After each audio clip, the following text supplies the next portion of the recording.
चलिए बेटा स्टार्ट कर देते हैं। आज हमको बेटा स्टैटिस्टिक्स 2 यानी कि intermediate statistical methods for economics, जो कि इकोनॉमिक्स ऑनर्स सेमेस्टर 2 का हमारा पेपर है, उसका 2024 में जो एग्जाम हुआ था बेटा, उस पेपर को आज हमको डिस्कस करना है। ठीक है जी। चलिए, तो मैं फिलहाल डिस्कशन स्टार्ट करने से पहले अज्यूम कर रहा हूं कि आपने मेरी सारी वीडियोस देखी हुई हैं, आपको सारे कॉन्सेप्ट्स की नॉलेज है, ताकि मैं यहाँ पर आपको जो हिंट देता रहूंगा वो आपको अच्छी तरह से समझ में आएगा। इनकेस अगर आपने मेरी वीडियोस नहीं देखी है तो बेटा एक बार पहले वीडियोस जाकर देखना, उसके बाद आप इस वीडियो को देखना, बहुत अच्छा रहेगा। ठीक है, क्योंकि मैं यहाँ पर सारे कॉन्सेप्ट आपको नहीं बताने वाला हूँ, मैं सिर्फ क्वेश्चंस की हिंट देने वाला हूँ। कॉन्सेप्ट बताऊंगा तो वीडियो काफी लेंथी हो जाएगा, सिर्फ मेन मेन क्वेश्चंस मैं आपको हिंट दूंगा, सारे क्वेश्चंस। तो चलिए बेटा स्टार्ट कर देते हैं। ये हमारा फर्स्ट क्वेश्चन है। ये फर्स्ट सेक्शन में डू एनी टू क्वेश्चंस करना था, लेकिन अभी तो हम आपको सारे क्वेश्चंस का हिंट देंगे। तो फर्स्ट क्वेश्चन है बेटा, एक बार मैं इसको क्रॉप करके वहां ले आता हूं मेन शीट पर। चलिए बेटा, तो ये क्वेश्चन है हमारा। Suppose that y1 y2 y3 are three normally distributed and independently distributed random variables with expected values mu1 mu2 mu3 and variance is this। if mu1 is इतना, mu2 is इतना, mu3 is इतना, और तीनों के variances भी हमको दिए हुए। Calculate probability of y bar is this lies between 45 and 47 and y bar is this। तो बेटा यहाँ पर आपको क्या करना है, हमारा रैंडम वेरिएबल है y bar, यानी कि y1 plus y2 plus y3 divide by 3। अब जैसे ही मेरे को मेरा रैंडम वेरिएबल पता लग गया है, मैं पहले तो एक्सपेक्टेड वैल्यू ऑफ y बार निकालूंगा और फिर वेरिएंस ऑफ y बार निकालूंगा, उसके बाद ये कैलकुलेशन होगी। तो expected value of y bar का मतलब expected value of y1 plus y2 plus y3 by 3, bracket open करूंगा बेटा, 1/3 आ गया। Expected value of y1, expected value of y2, expected value of y3, this is again 1/3। y1 का expected value मतलब mu1 25, expected value of y2 45, expected value of y3 50। तीनों को add करके divide by 3 करेंगे, यहां से हमको एक्सपेक्टेड वैल्यू ऑफ y मिल जाएगा। अब variance of y, variance of y का मतलब बेटा variance of y1 plus y2 plus y3 divide by 3। ठीक है जी। तो आपको पता है यहाँ पर वेरिएंस ऑफ लीनियर कॉम्बिनेशन वाला रूल लगेगा, 1/3 का स्क्वायर बाहर, variance of y1 plus variance of y2 plus variance of y3। आपको पता है वेरिएंस ऑफ लीनियर कॉम्बिनेशन काफी इंपॉर्टेंट टॉपिक है, हमने उसकी डेरिवेशन भी की हुई है। अगर किसी बच्चे की याद नहीं आ रहा तो एक बार बेटा वेरिएंस ऑफ लीनियर कॉम्बिनेशन देखने के बाद आप इसको करना, बहुत अच्छा आपको समझ में आएगा। This is 1/9 variance of y1। First का वेरिएंस हमको गिवन है बेटा 10, सेकंड का वेरिएंस 15, थर्ड का वेरिएंस 20। तीनों को ऐड करके डिवाइड बाय 9 करेंगे तो यहां से ये आपको वेरिएंस ऑफ y बार मिल जाएगा। तो हमारे पास एक्सपेक्टेड वैल्यू ऑफ y बार आ जाएगा, वेरिएंस ऑफ y बार आ जाएगा, फिर हम ये प्रोबेबिलिटी कैलकुलेट करेंगे। एक बार ये कैलकुलेशंस कर लो बेटा और फटाफट से यहाँ पर आप वीडियो पॉज कर लेना, मैं यहाँ कैलकुलेशंस नहीं करके दिखाऊंगा आपको, वरना बहुत टाइम वेस्ट हो जाएगा। तो वीडियो पॉज करके आप कैलकुलेशन कर लेना और फिर मैच कर लेना। मेरे पास जो वैल्यूज हैं, एक्सपेक्टेड वैल्यू मेरे पास 40 है और वेरिएंस मेरे पास 5 है। आप एक बार चेक कर लेना। ठीक है जी। इतना काम होने के बाद हम इसको फटाफट से एक बार रब कर देते हैं और ये दो वैल्यूज मेरे पास जो हैं बस इन्हीं को रहने दूंगा। तो मेरे को बेटा यहाँ से क्या मिल चुका है, मेरे को पता लग चुका है एक्सपेक्टेड वैल्यू ऑफ y है 40 एंड y बार है 40 एंड वेरिएंस ऑफ y बार है 5। ठीक है जी, ये दो वैल्यूज मेरे को यहाँ पता लग चुकी हैं। अब देखो हमसे क्या पूछ रहा था, हमारा रैंडम वेरिएबल था y बार। ठीक है जी, तो ये नॉर्मल डिस्ट्रीब्यूशन बना लिया क्योंकि वेरिएबल्स नॉर्मली डिस्ट्रीब्यूटेड थे। यहाँ पर लिख देना चाहिए रैंडम वेरिएबल y बार है मेरा, सेंटर में expected value of y bar which is 40। now we need the probability that it lies between 45 and 47, so 45 इसके राइट में होगा एंड 47 भी राइट में होगा। मुझको ये वाली प्रोबेबिलिटी चाहिए। अब फटाफट से z से आप ये प्रोबेबिलिटी निकाल सकते हो, फॉर्मूला मैं साइड में लिख देता हूँ, y bar minus expected value of y bar over variance of y bar का रूट। ये रैंडम वेरिएबल z का हमारे पास फॉर्मूला है, ठीक है। चलिए तो फटाफट से पहले इसके लिए z निकालेंगे, 45 माइनस 40 ओवर 5, और फिर इसके लिए z निकालेंगे 47 माइनस 45 डिवाइड बाय 5। तो यहां से मुझे एक ये z मिल जाएगा, यहां से ये z मिल जाएगा।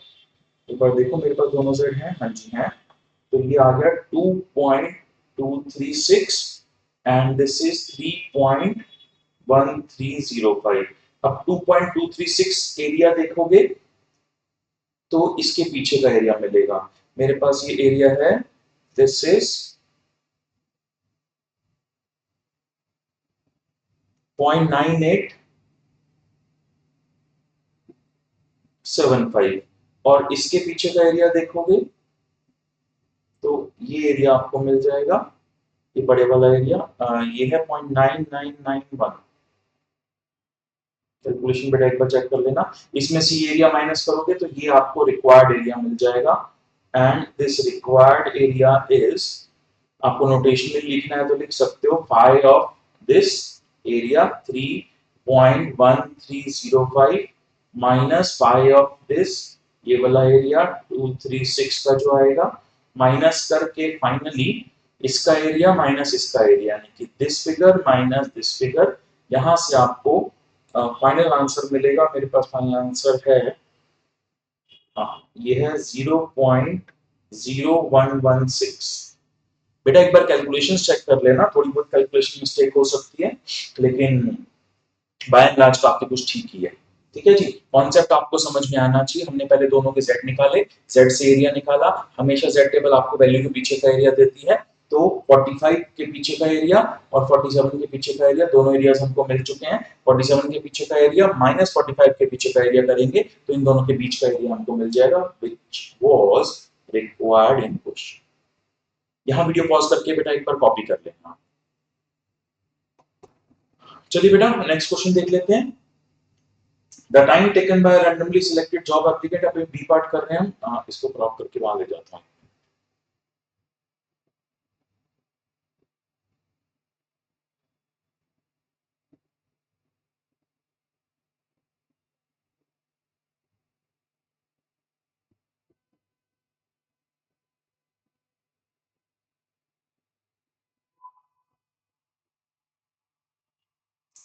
तो ये हमको बोलता है बेटा, the time taken by a randomly selected job applicant to fill out a certain form has normal distribution with mean इतना and variance इतना। ठीक है जी, मीन दे दिया 12 एंड सिग्मा स्क्वायर यानी कि वेरिएंस दे दिया 4। ठीक है, if 6 individual fill out form on Monday, first day पर 6 लोगों ने फॉर्म फिल किया and 7 on another day, second day पर 7 लोगों ने फॉर्म फिल किया, what is the probability that the sample average amount of time taken on each day, यानी कि first day and second day, is at most 13 minutes, यानी कि first day भी 13 से ज्यादा कम हो, एट मोस्ट 13 ना, 13 से कम हो, और सेकेंड डे भी 13 से कम हो। ऐसा क्वेश्चन हमने मेन क्लास में किया हुआ बेटा। मैं फर्स्ट डे को अगर x अज्यूम कर लूं और इसको y अज्यूम कर लूं, तो probability of x first day वाला भी 13 से कम होना चाहिए and probability of y second day वाला भी 13 से कम होना चाहिए, एंड ईच डे लिखा है तो इन दोनों को मल्टीप्लाई करना पड़ेगा, दिस एंड दिस, एंड का मतलब मल्टीप्लाई और का मतलब ऐड, आपको पता है पहले से। ठीक है जी, अब ये प्रोबेबिलिटीज हमको फाइंड करनी होंगी। ठीक है जी, चलिए तो स्टार्ट कर देते हैं। एक द प्रोबेबिलिटी दैट हमारा जो रैंडम वेरिएबल है वो एवरेजेस हैं, तो रैंडम वेरिएबल फर्स्ट डे का है x बार, रैंडम वेरिएबल सेकंड डे का है y बार। तो मुझको चाहिए होगा expected value of x bar, expected value of y bar, variance of x bar, variance of y बार। ठीक है जी, तो डायरेक्ट इनके फॉर्मूलाज हम यूज कर लेंगे। एक्सपेक्टेड वैल्यू ऑफ x बार क्या होता है बेटा, म्यू ऑफ x, और ये होता है mu of y। Variance of x बार क्या होगा, sigma square by n, sigma square by n। भाई दोनों के सेम है ना, तो वो सेम ही रहेंगे, सिग्मा स्क्वायर बाय n, यहाँ सिग्मा स्क्वायर तो दोनों का 4 है, लेकिन n अलग है, ये है 6 और ये है 7। तो ये मेरे पास आ गए मीन और variances first day and second day के। ठीक है, ठीक है, इसको कर लेंगे कैलकुलेट बाद में। अब आपको चाहिए क्या? फर्स्ट डे का आपका रैंडम वेरिएबल है एक्स बार, सेकेंड डे का आपका रैंडम वेरिएबल है वाई बार। बेटा ये 10 ईयर के क्वेश्चन में प्रैक्टिस करवा रहा हूँ, आपने पहले से टॉपिक किए हैं इसलिए साथ साथ कर रहा हूँ, वरना मेन क्लास में पहले एक्स का करते हैं, कंप्लीट कर लेते हैं, फिर वाई का करते हैं। अभी साथ साथ करते हैं। तो यहाँ सेंटर में हमारे पास आ जाएगा expected value of x bar which is 12। यहाँ आ जाएगा expected value of Y bar which is again 12। अब आपको चाहिए क्या? दोनों ही केसेस में आपको चाहिए लेस देन 13, एटमोस्ट 13 बोला था ना, तो 13 के पीछे का ये वाला एरिया चाहिए इसमें भी, और 13 के पीछे का एरिया चाहिए इसमें भी। तो वही z का अपना फॉर्मूला लगा दोगे, x bar minus expected value of x bar over variance of x bar का रूट। ठीक है जी, तो ये आ गया 13 माइनस 12 ओवर 4/6 का रूट, वेरिएंस ये था ना। सेम ऐसे यहाँ पर z is equal to y bar minus expected value of Y bar over variance of Y bar का root. Standard deviation of Y bar होना चाहिए था, तो वेरिएंस निकाल के फिर हमने रूट कर दिया, एक ही बात है। यहां से आपके पास दोनों z की वैल्यू आ जाएगी, इस z की वैल्यू और इस z की वैल्यू है मेरे पास, शायद देखता हूं। है, ये मेरे पास x वाला है 1.22 और ये y वाला 1.32। तो 1.22 के पीछे का एरिया इसके लिए आ जाएगा और 1.32 के पीछे का एरिया इसके लिए आ जाएगा। तो 1.22 के पीछे का एरिया 0.8880 और इसके पीछे का एरिया 0.9066। ठीक है जी, तो दोनों प्रोबेबिलिटीज मेरे पास आ गई हैं। तो मेरे पास आ गया है probability of x less than 13 0.8880 into करना था मुझे probability of y bar less than 13 से which is 0.9066 और ये हमारा आंसर हो गया। तो दोनों को मल्टीप्लाई करके मेरा आंसर आ रहा है बेटा 0.8057। बेटा थोड़ी सी कैलकुलेशन मिस्टेक हो सकती है, एक बार आप क्रॉस चेक कर लेना। मल्टीप्लाई क्यों किया, अगर इस चीज में किसी बच्चे को दिक्कत है तो आप देख लो, इसने बोला था ईच डे, एनी डे बोला होता तो फिर वो एडिशन वाले केसेस बनते। फिलहाल हम ईच डे की बात कर रहे हैं, यानी कि फर्स्ट डे पर भी एटमोस्ट 13 रहा एंड सेकेंड डे पर भी एटमोस्ट 13 रहा, इसलिए हमने इसको मल्टीप्लाई कर दिया। यहाँ पर आप बेटा एक बार वीडियो पॉज करके और आप इसको कॉपी कर लेना, फिर हम नेक्स्ट क्वेश्चन पे चलें। चलिए बेटा नेक्स्ट क्वेश्चन देखते हैं जरा। ये नेक्स्ट क्वेश्चन है हमारा क्वेश्चन नंबर 2, इसको कॉपी कर लेते हैं उधर। चलिए बेटा, तो ये कहता है suppose that a bike has 4 models 1 2 3 4, Y did not the randomly selected bike purchase, then the probability mass function PMF bike का दिया हुआ है इतना।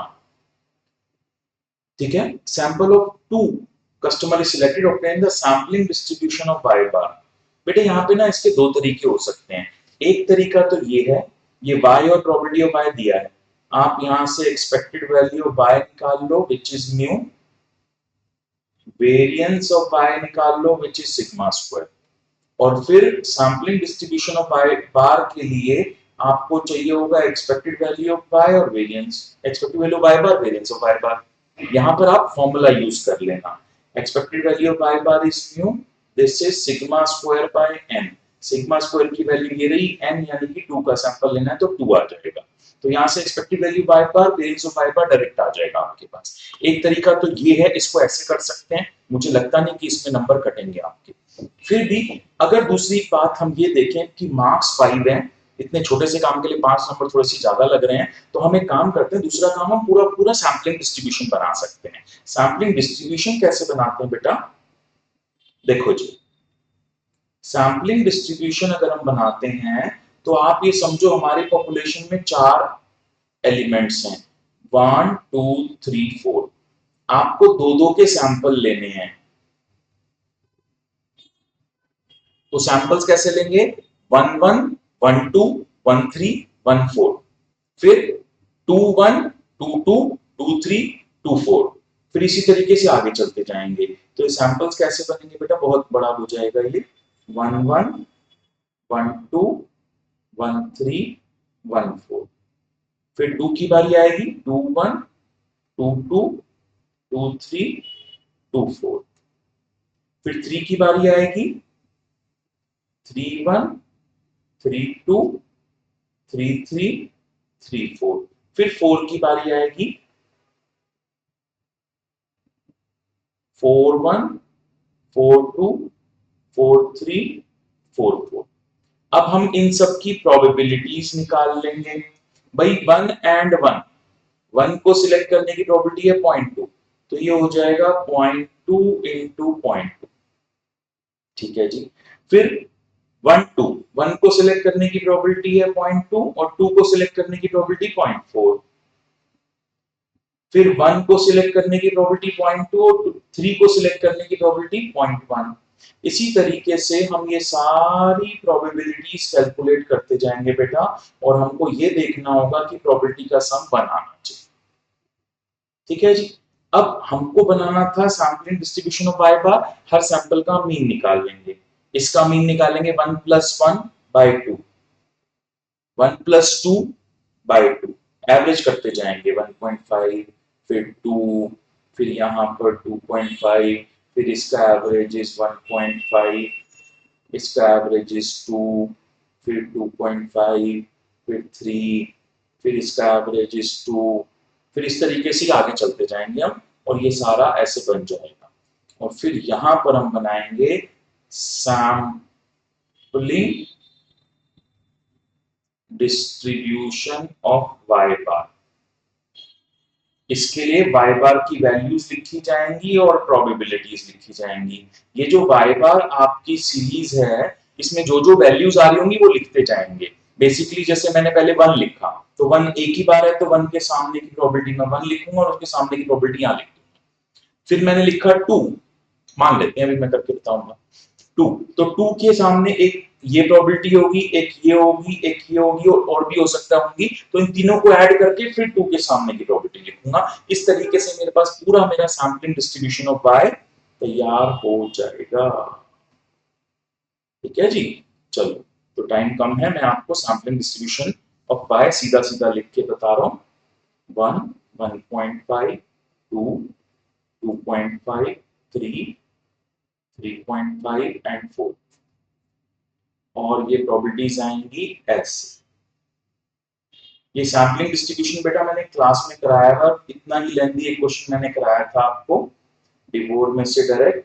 तो अगर किसी बच्चे को याद नहीं आ रहा है तो एक बार प्लीज जाकर वो वीडियो देख लो, उससे आपको क्लियर हो जाएगा। और हमेशा क्रॉस चेक करना चाहिए कि अगर ये प्रोबेबिलिटी का सम 1 नहीं आ रहा, मतलब हमने कहीं गड़बड़ कर दी है। तो ये हमारा बन गया सैंपलिंग डिस्ट्रीब्यूशन ऑफ y, और ये जो हमारा फर्स्ट पार्ट था कंप्लीट हो गया। 5 मार्क्स आपको कंप्लीट मिलेंगे इसके, ठीक है जी। तो ये हमारा फर्स्ट पार्ट कंप्लीट हो गया। ये सब मैं ड्रॉप कर देता हूँ।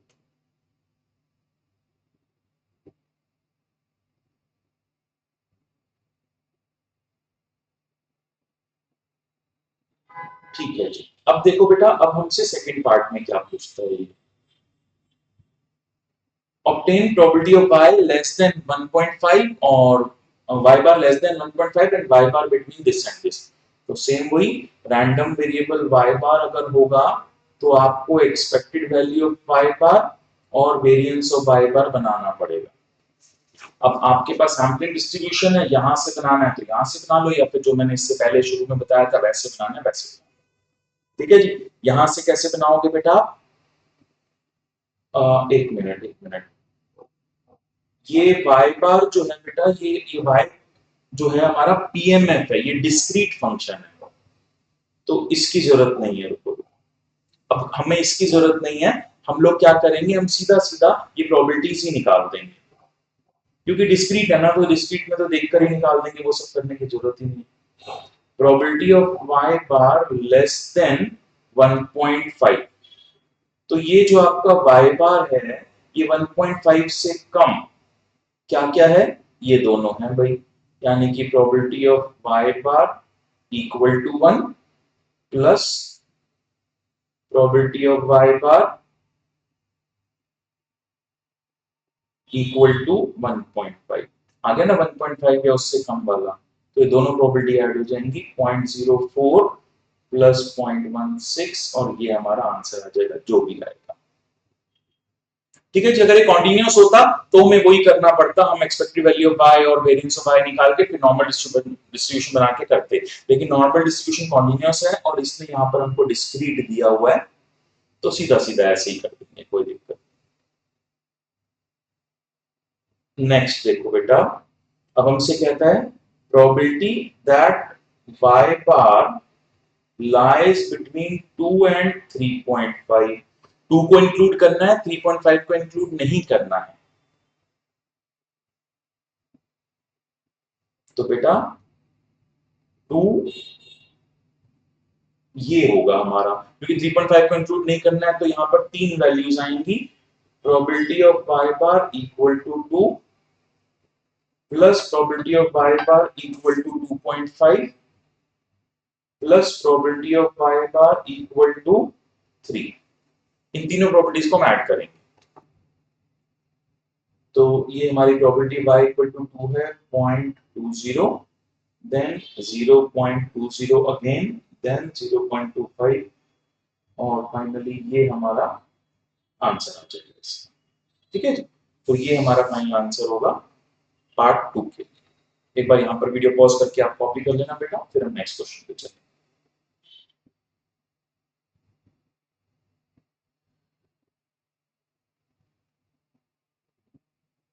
नेक्स्ट क्वेश्चन है हमारा क्वेश्चन नंबर 3, एक बार इसको वहां कॉपी कर लेते हैं। चलिए बेटा क्या कहता है देखते हैं। ये हमको बोलता है y1 y2 y3 up to 35 be a random sample from a distribution with mean इतना and variance इतना। तो हमारा जो रैंडम वेरिएबल है y, उसका मीन है 7.9 और उसका वेरिएंस है बेटा 4.2। ठीक है,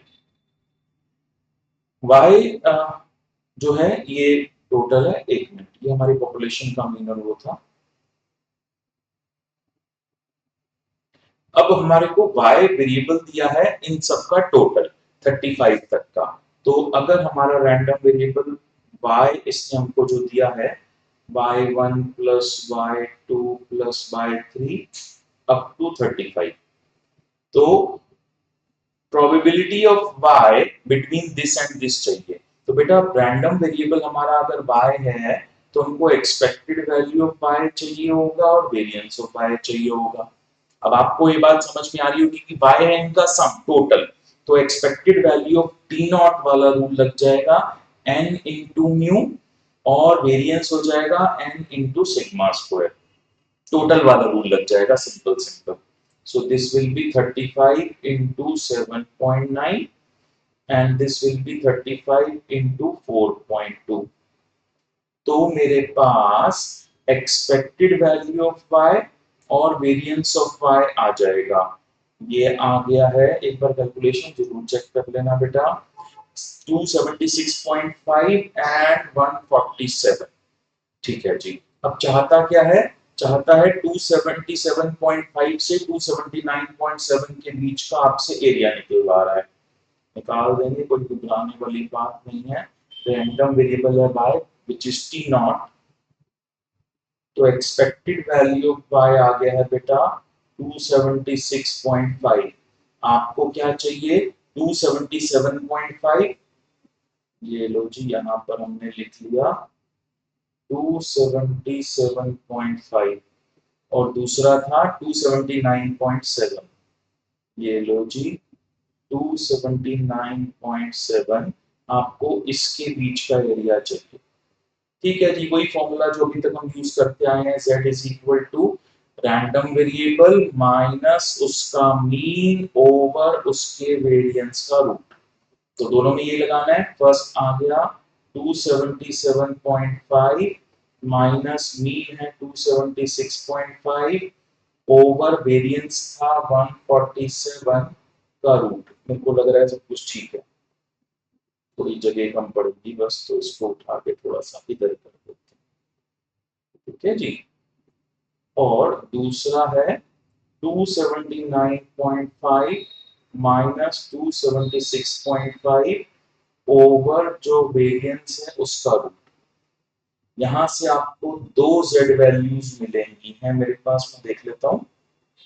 0.0824 and 0.2639।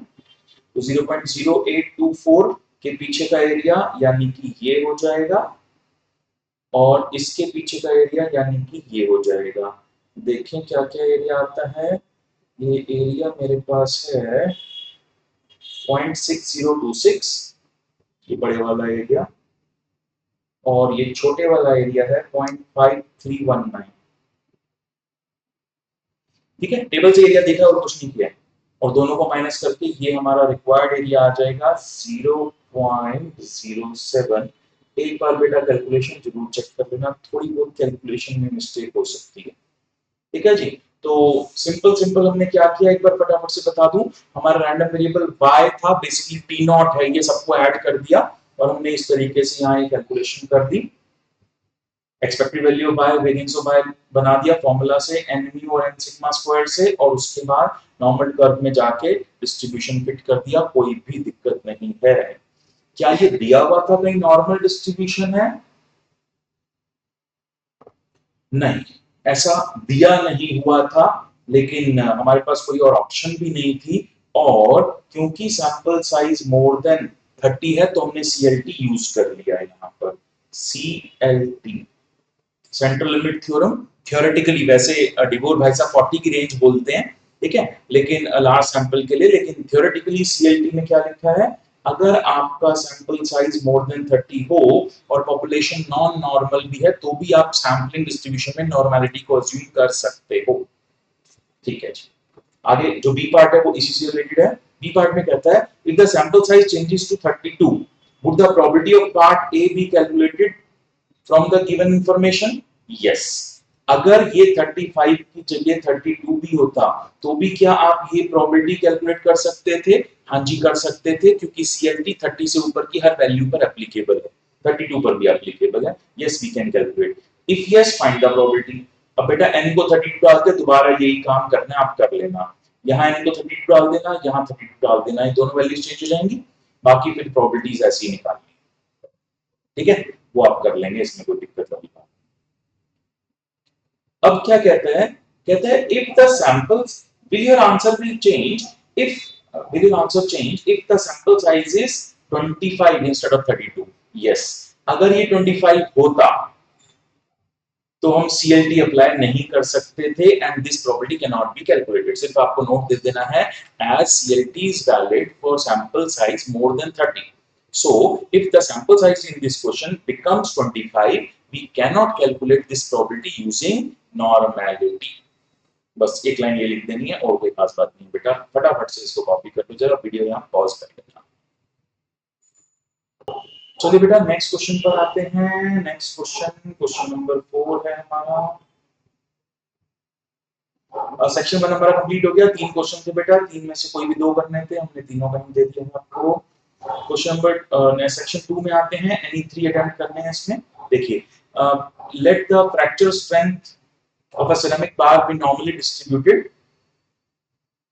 with average mu and standard deviation sigma।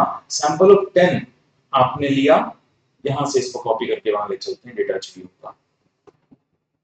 चलिए बेटा, तो ये क्वेश्चन नंबर 4 था। इससे पहले हमको सैंपल साइज 10 दिया था। एवरेज जो है सैंपल का वो है 70, तो सैंपल साइज हो गया 10, सैंपल का मीन इज 70, सैंपल का standard deviation is 2.3। obtain a two-sided confidence interval for two average this strength when the level of significance is इतना। टू साइडेड यानी कि आपको टू टेल टेस्ट करके इंटरवल निकालना है बेसिकली। और क्रिटिकल वैल्यू और ये सब। ठीक है, कौन सा डिस्ट्रीब्यूशन यूज करेंगे? भाई देखो, आप ना Z और D की सिंपल सी बातें हैं जी, आप ये समझ जाओ।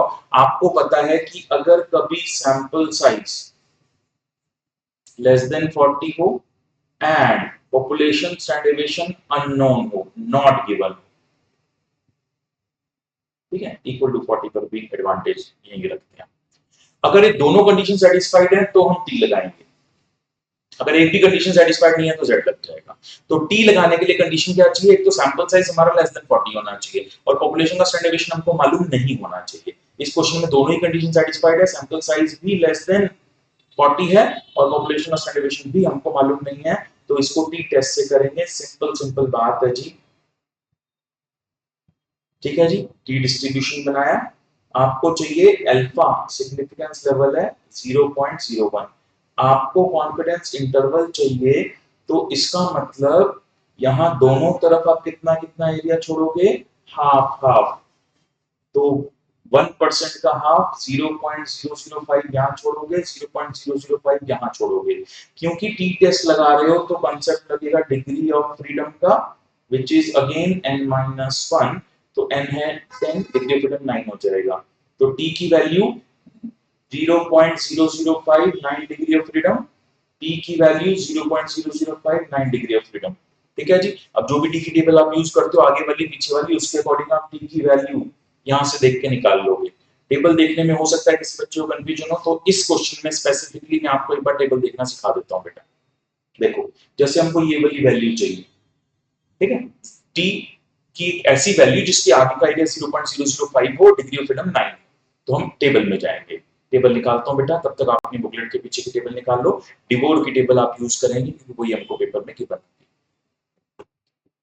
ठीक है बेटा, तो ये टेबल आपके पास है। टेबल के ऊपर साफ साफ लिखा है कि आगे का एरिया देती है टेबल, तो अल्फा यानी कि 0.005 यानी कि ये हो गया हमारे पास, और 9 डिग्री ऑफ फ्रीडम ये आ गया हमारे पास। इस टेबल को भी कॉपी कर कट करके मैं वहां ले चलता हूं ताकि मैं इस पर लिख पाऊं कुछ। तो ये आगे का एरिया 0.005, डिग्री ऑफ फ्रीडम 9, तो ये वैल्यू आ गई 3.250। इस तरीके से टी की टेबल देखनी है बेटा। ठीक है, तो अब एक तरफ की वैल्यू अगर आपने देख ली है 3.250, क्योंकि ये सिमेट्रिक है तो इधर की वैल्यू देखने की जरूरत नहीं है। दिस विल बी 3.250 माइनस वाला, नेगेटिव वाला।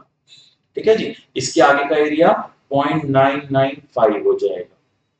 वैसे जरूरत नहीं, आपने राइट की वैल्यू देख लिया, सीधा माइनस करके लेफ्ट में लिख दो और कुछ नहीं करना है इसमें। ठीक है जी। अब कॉन्फिडेंस इंटरवल का फॉर्मूला लगाएंगे आप। कॉन्फिडेंस इंटरवल फॉर न्यू चाहिए आपको x bar plus minus t की value at alpha by 2, standard deviation by root n। सिर्फ वैल्यू डालनी है। x बार था बेटा 70, t की वैल्यू 3.250, स्टैंडर्ड डेविएशन था 2.3 और n था हमारा 10। यहाँ ध्यान रखेंगे, यहाँ n ही लिखना है, n-1 नहीं। t की टेबल, t के कॉन्सेप्ट में n-1 का यूज सिर्फ टेबल देखते हुए और कहीं नहीं है। ठीक है जी। चलिए, अब इसको आप फटाफट से कैलकुलेट करके मुझे वैल्यू बता दो जरा। तो यहां से ये एक बार इसको प्लस करेंगे, एक बार माइनस करेंगे, ऐसे करके दो वैल्यूज आपके पास आएंगी। मेरे पास है, आप एक बार आंसर्स बस क्रॉस चेक कर लेना। 67.63 है और 72.36 है। एक बार कैलकुलेशन चेक कर देना बेटा। ठीक है जी। यहाँ इसको पॉज करके कॉपी कर लो। दैट वाज क्वेश्चन नंबर 4 का ए पार्ट। अब इसके बी पार्ट पर आते हैं। कहता है calculate the two sided confidence interval for the population standard deviation. Population standard deviation के लिए अब हमको काम करना है बेटा। जब हम पॉपुलेशन मीन के लिए कुछ इंटरवल निकाल रहे होते हैं तो दो ऑप्शन है, Z और T। और जब पॉपुलेशन स्टैंडर्ड डेविएशन के लिए निकाल रहे होते हैं तो chi स्क्वायर और f का यूज होता है। chi स्क्वायर का यूज होगा जब एक सैंपल होगा तो, और f का यूज होगा जब दो सैंपल होंगे तो। या सिंगल सैंपल की बात है, वेरिएंस की बात कर रहा है, तो सीधा सीधा chi स्क्वायर का यूज होगा, कुछ भी नहीं करना है। तो n था हमारे पास क्वेश्चन में 10, x बार था 70, स्टैंडर्ड डेविएशन था 2.3। ठीक है जी। काय स्क्वायर एक पॉजिटिवली स्क्यूड डिस्ट्रीब्यूशन होता है, हमको पता है। अभी हमको क्या करना है, 95% कॉन्फिडेंस इंटरवल निकालना है, और स्टैंडर्ड डेविएशन निकालना था, वेरिएंस निकालना था, स्टैंडर्ड डेविएशन का निकालना। ठीक है, तो रूट रूट कर देंगे। बेसिकली वेरिएंस का निकालते हैं और स्टैंडर्ड डेविएशन करने के बाद आखिरी में रूट करते हैं। फिलहाल वेरिएंस का निकालते हैं। ठीक है, अब 95% है तो दोनों तरफ जो आप एरिया छोड़ने वाले हो, इधर भी 0.025 और इधर भी 0.025। काय स्क्वायर में भी डिग्री ऑफ फ्रीडम का कांसेप्ट यूज होता है, विच इज अगेन n-1। तो ये हमको काय स्क्वायर की वैल्यू चाहिए, इसके आगे का एरिया 0.025 और degree of freedom 9।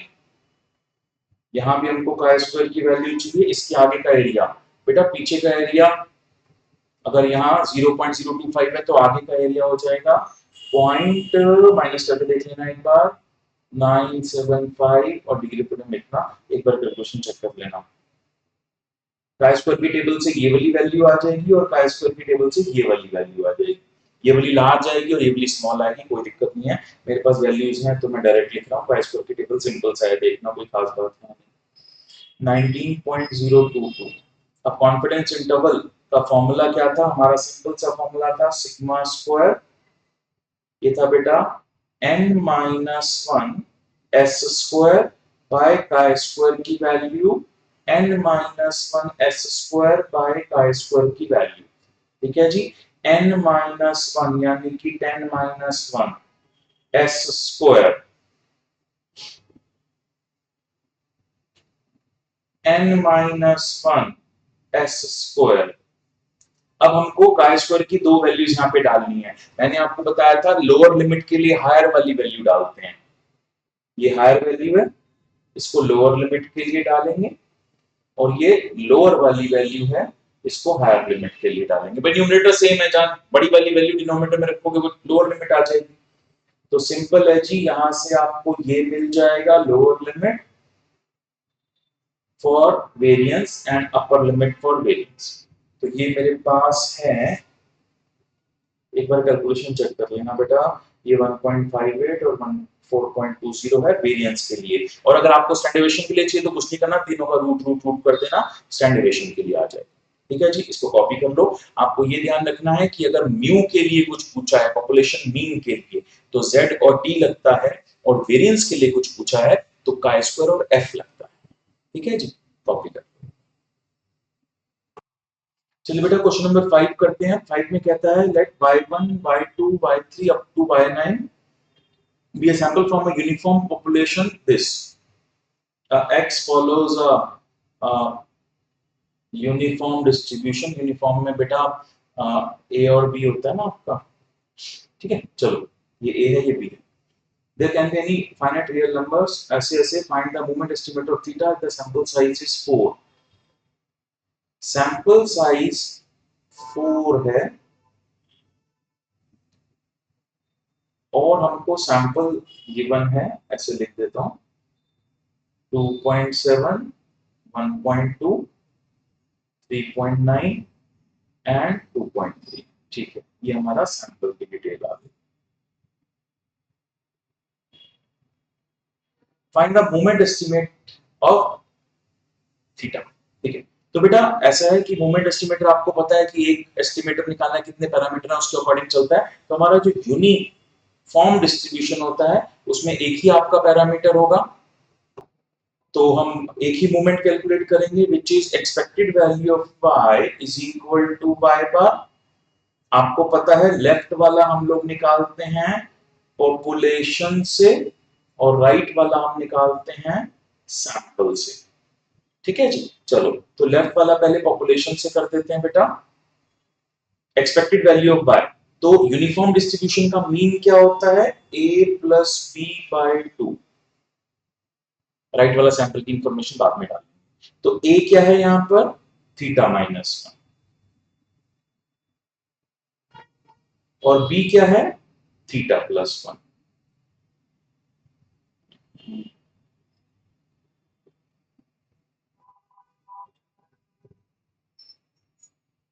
Bye 2 equal to y। ठीक है जी, यहां से आप सॉल्व करके थीटा की वैल्यू निकाल लेंगे।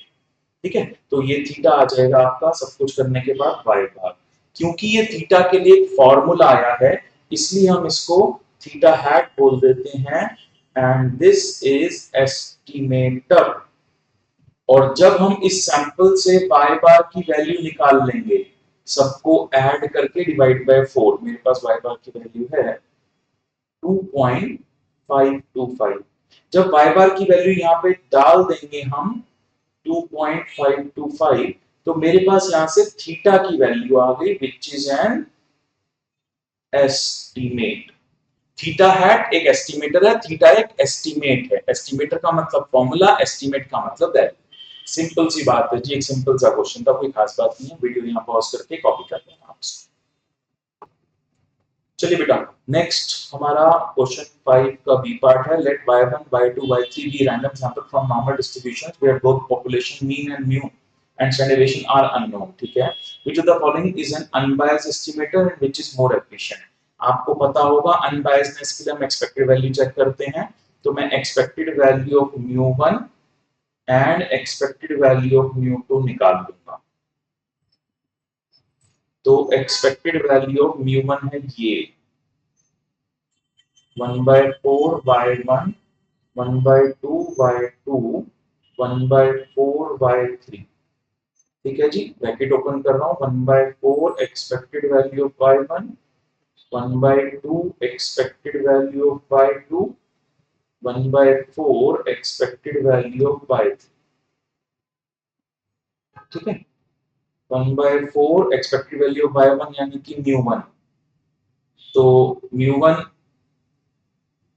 Plus mu2 plus mu3। ठीक है, अब यहां पर बोला कि ये सब सैंपल सेम मीन वाले हैं, तो mu mu and mu 1/4 mu 1/2 mu and 1/4 mu. आप समझ गए इस बात को। इस क्वेश्चन में मैं म्यू1 म्यू2 और म्यू3 अलग से नहीं लिखूंगा, उसकी जरूरत नहीं है। क्यों नहीं है? क्योंकि अलग से मेरे को दिए नहीं हुए, तो मैं सीधा सीधा एक ही सैंपल का इसको अज्यूम करके यहाँ सॉल्व कर लूंगा, और ये फाइनली मेरे पास आ जाएगा 1/4 1/2 1/4, this is 1 mu। तो expected value of mu1 is equal to mu। Expected value of mu1 equal to mu, यानी कि ये एक अनबायस्ड एस्टिमेटर है। ठीक है, इसी तरह सेम काम आपको इसके लिए भी करना है। 1/3 y1, 1/3 y2, 1/3 y3।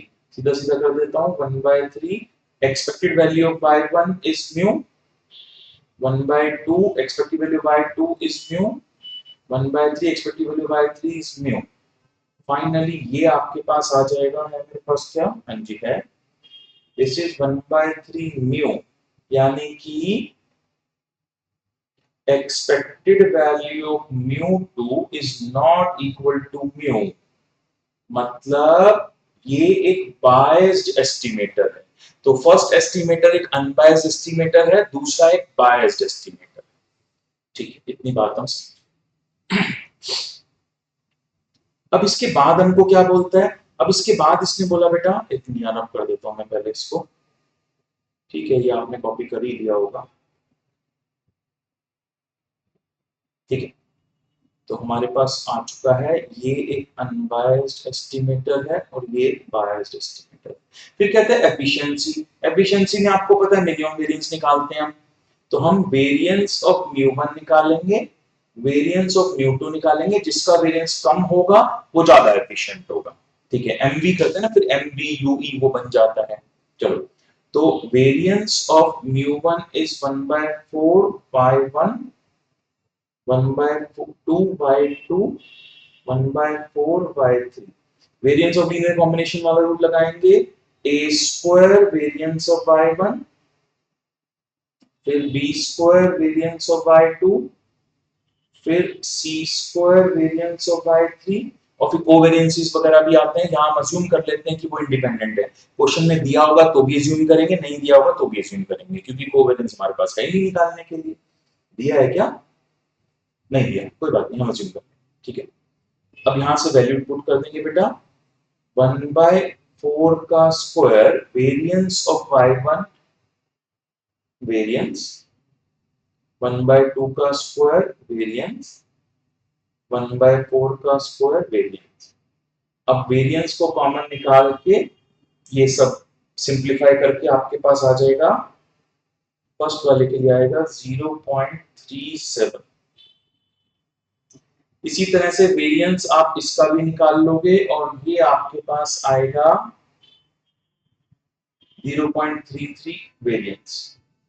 तो बेटा variance of 1.37, variance of 2 is this, तो variance of 2 is less than variance of mu1, so variance of 2 is more efficient,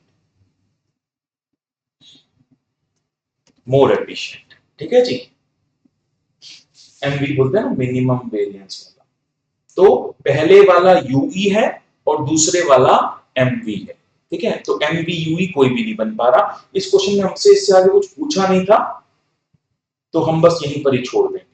वैसे मेन क्लास में हमने क्या किया हुआ है, अगर कोई भी एमवीयूई नहीं बनता तो फिर हम एमएससी निकालते हैं, मीन स्क्वायर एरर, और उसके अकॉर्डिंग देखते हैं फिर आगे क्या होगा, ठीक है जी।